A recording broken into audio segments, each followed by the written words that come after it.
Pao sa akin, ewan ko kung ano yung gusto kong palabasin. Gusto kong malaman, yung time na yun, nung pagsabi ko kay Jane, yung sinabi sa akin ni Pao, gusto ko talagang malaman, sino ba rito ang nagsisinungaling? Parang gusto kong malaman ba, nagloloko ba itong boyfriend ni Jane? O ano ba itong sinasabi ni Pao? Parang yung katotohanan ba? Siyempre, wala akong pakialaman, no? Meron naman tayo talaga yung, ano kaya nangyayari? Normal lang yun eh. Hindi yung gusto ko silang pag-awayin, kundi gusto ko ba sino ba rito ang nagsasabi ng totoo? At saka bakit sinabi na akin ni Pao?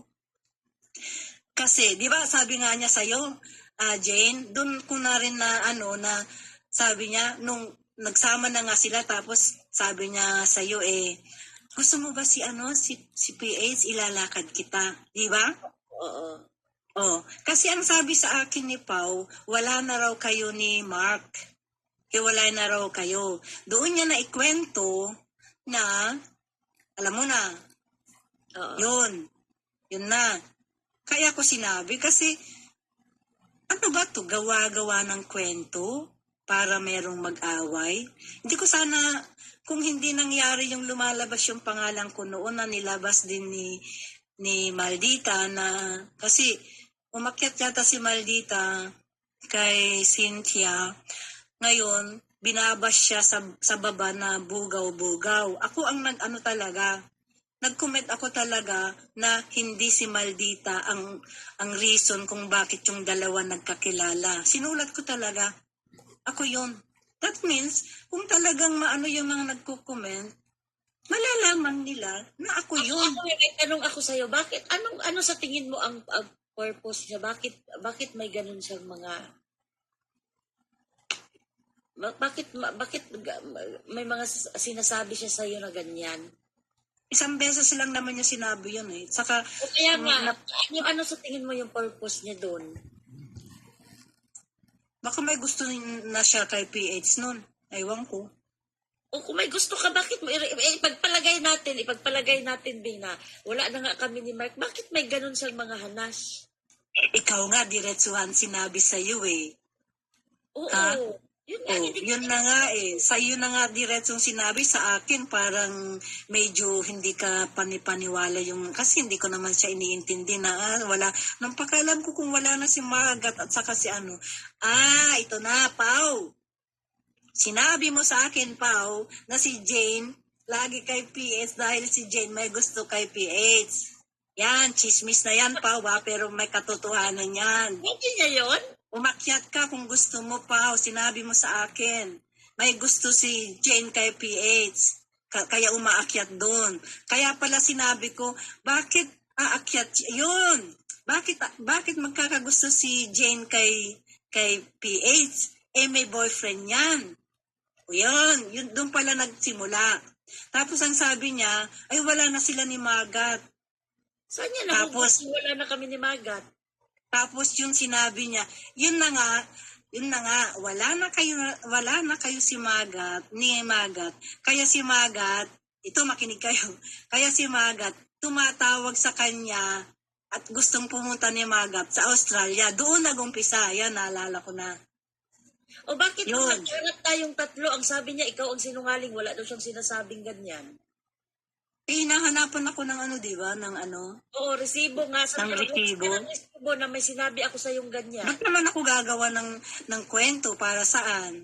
Anong makukuha ko doon, Pao? Ha? Para magkagulo? Ay, hindi ako ganyan. Anong mag-isip? Hindi ako makamove on sa sinabi niya, may gusto. Umaakyat ako kay PH dahil pinapaakyat ako ni PH. Lagi nga akong tumatanggi. Kasi hindi ako makakaakyat. Kasi meron akong kausap lagi sa cellphone. Bihira akong makaakyat. Kung tulog si Magat, aakyat ako doon. At every time na aakyat ako, nababanggit ko si Mark. Nababanggit ko. Kasi pag umaakyat ako doon, ang topic, wala na kasi mga live niya eh. Ang topic doon si Okotsulin.